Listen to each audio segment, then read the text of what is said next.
So, have you ever walked into a room? There's a group of persons talking in a corner, and suddenly the conversation changes, or there's some awkward silence.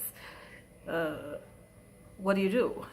Do you smile and wave like the penguins of Madagascar and say, well, whatever? Or do you try to find out, like, what could they be talking about? Put somebody in a corner and figure out what's going on. Happened to me many times.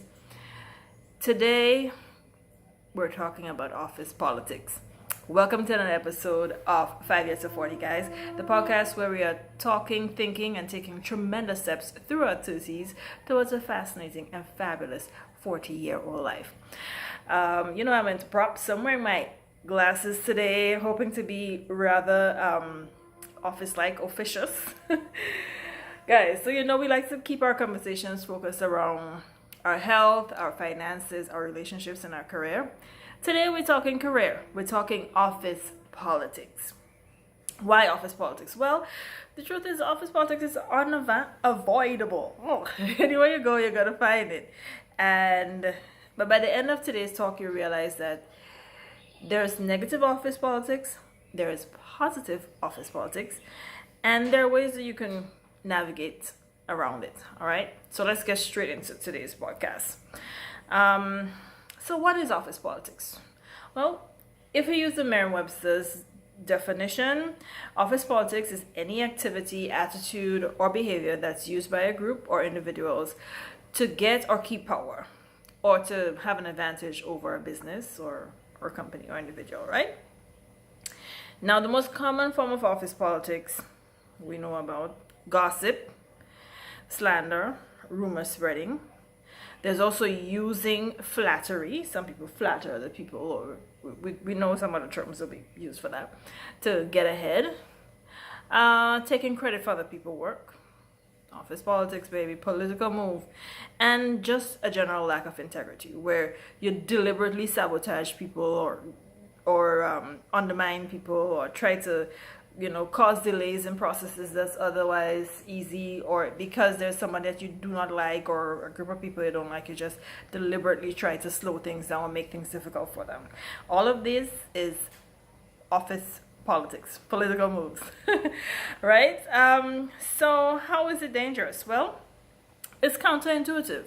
We go to work to be productive. And when we're productive, we make the company profitable, we get paid, and we get well off. But when people are involved in a lot of office politics, it's disruptive. It interrupts people's concentration, and it really doesn't contribute to productivity. So while people are involved in the scandal and the gossip and dealing with unnecessary drama, they cannot be productive, and then they're not going to be profitable. So it's counterintuitive. We go to work to be productive, right?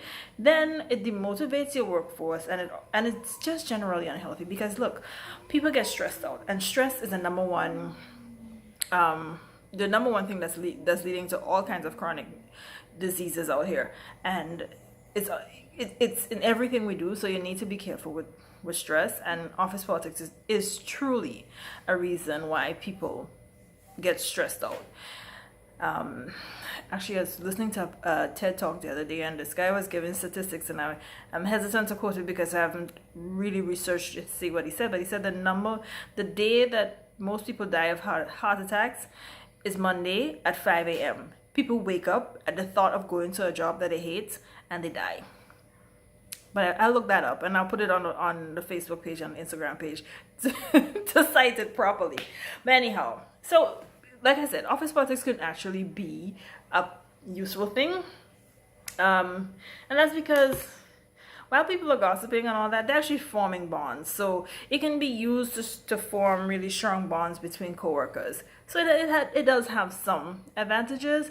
And then it's an informal way of sharing information, right? And an informal way of sharing mentorship as well. Because if somebody gossips with somebody who is high up the chain and them who they admire, they can actually pick up on some of the person's behavior. If the person's behavior is positive, it's a political move, and they can actually become better from that. And then it can actually be a buffer between hierarchies. Again, if you have a supervisor or a team of supervisory staff who have an issue going on, and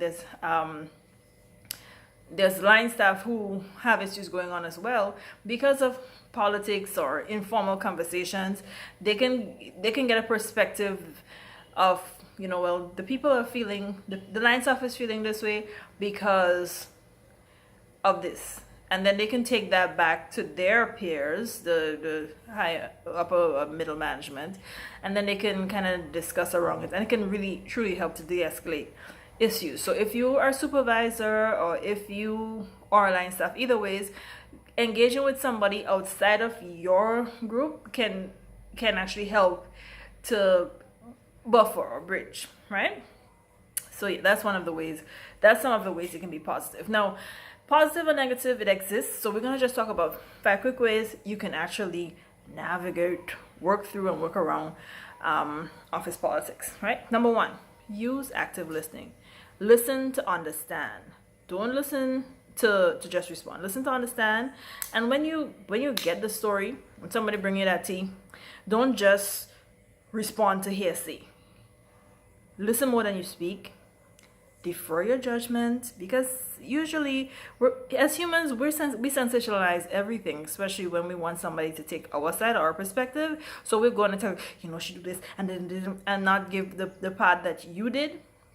So as a supervisor, if you are a supervisor, if you're a line staff, or somebody come and tell you something about somebody else, kind of take a pause and defer judgment and get your information. So use active listening. Listen well. Listen to what the person is saying or what they're trying to say, and then you can react, right? And then the other thing is you can just listen to pay attention, because truthfully, people come from different backgrounds and different homes, and sometimes they gossip just to be heard. So listen, give a bit of advice, be positive, and that's one way you can navigate when the political moves come around. Another way is to just watch your words, like we were speaking about before. Don't say more than you need to say. Don't say a lot before you have all the information, and don't add fuel to a flame. Like if somebody comes and they're already irate, don't say, well, why she say that, or what she got to get involved in that for. Like, listen and try to be don't jump on any sides, only bandwagons, but listen, right? And watch what you say, because what you say really can come back to haunt you. 3rd, be vigilant, child. Listen to me. Investigate your sources. Examine information properly before you accept it. Consider alternative facts. Donald Trump says it, and then document your contributions to stuff, right? So if you do something, back to what the earlier point where I tell you people can just run in and take your ideas, document the things that you do so people know that you did it. Document your contributions, and also consider the context of what people are telling you, or whatever political situation you're exposed to. Consider the background of it before reacting. And 4th, listen, live your values, but be assertive. So be guided by your ethics and your values. If you're a person who don't like to be involved in outside drama, you don't need to be. But as far as possible, consistently make transparent decisions, because at first people might not be understanding why you're kind of standoffish or you don't get involved in the back. No, but eventually you will become known as a person who don't just go along with what everybody else is saying. You're going to become known as a person who is actually vigilant, who's actually objective. And if that is how you feel like you want to be known, then it's good for you, right? It's good for you if you know that's what you want to be known for. So yeah, and then learn to communicate persuasively. This is something that we don't like to do a lot, but listen, if you want something done for you, you need to be able to persuade people to do it in a way that is not just stand up in a meeting and venting like a crazy person. Like, be able to use your words and speak about the things that you want to, and get people to come to your side. That's a political power move, baby. And let me tell you something else. Blow your own trumpet. If you know you do it, tell your boss, tell your coworkers, and let everybody else know about your achievements, because honey, out here in this real world, not a lot of people gonna run around saying you did something that you did. And if you know that you did it and you know you worked hard to do it, stop with the whole, oh, I didn't know, da, da, da, da. Go ahead and say, this is my work. I'm glad you liked it. I can share some additional ideas about how we can make this work further. Blow your trumpet a little bit. And fifth, be positive, guys. Listen.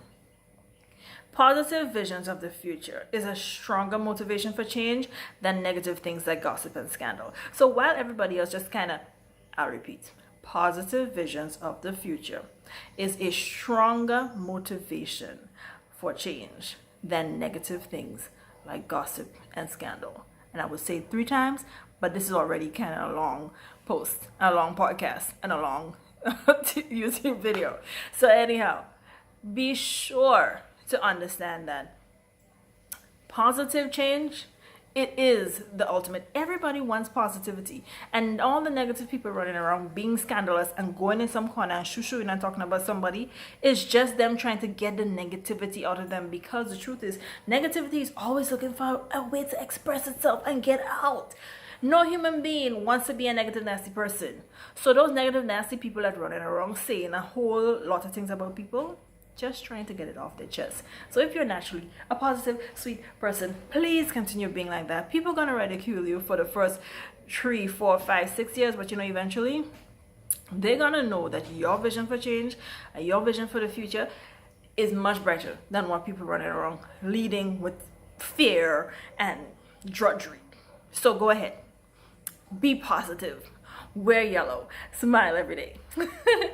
Use empathy. On the real though, you know, be kind and good, nice to people. It's good for you, it's good for your skin, it's good for everybody around, and that's all facts. And then volunteer to work on things like take on difficult tasks or go into the committee that people kind of bricks in on or don't want to get involved in, and just get involved in things where you know your positive influence can make a change and make a difference. And lastly, deliberate acts of kindness. Guys, like if you see somebody looking sad, you see them having a difficult time and you know that you're able to help, actually reach out and help people, because everybody needs a helping hand and everybody's going through a whole lot more than they actually see.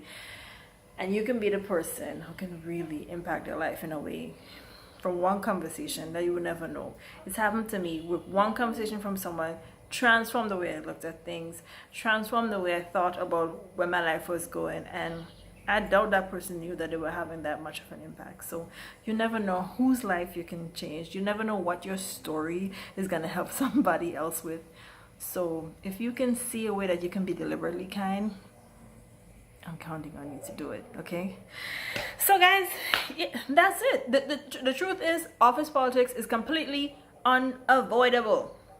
People will use gossip and scandal and whatever other parts of themselves to get ahead, but positive actions, positivity is way more powerful. You are way more powerful than that, baby, and I'm rooting for you.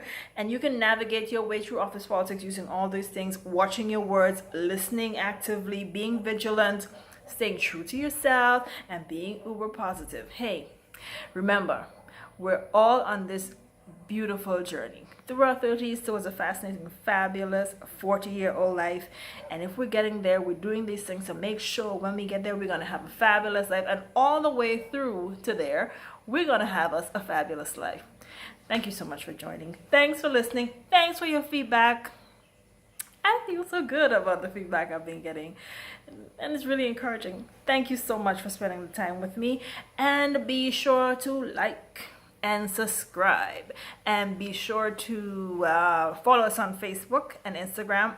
All of the handles are at 5 years to 40, so make sure you get on that, and let's keep the conversations coming.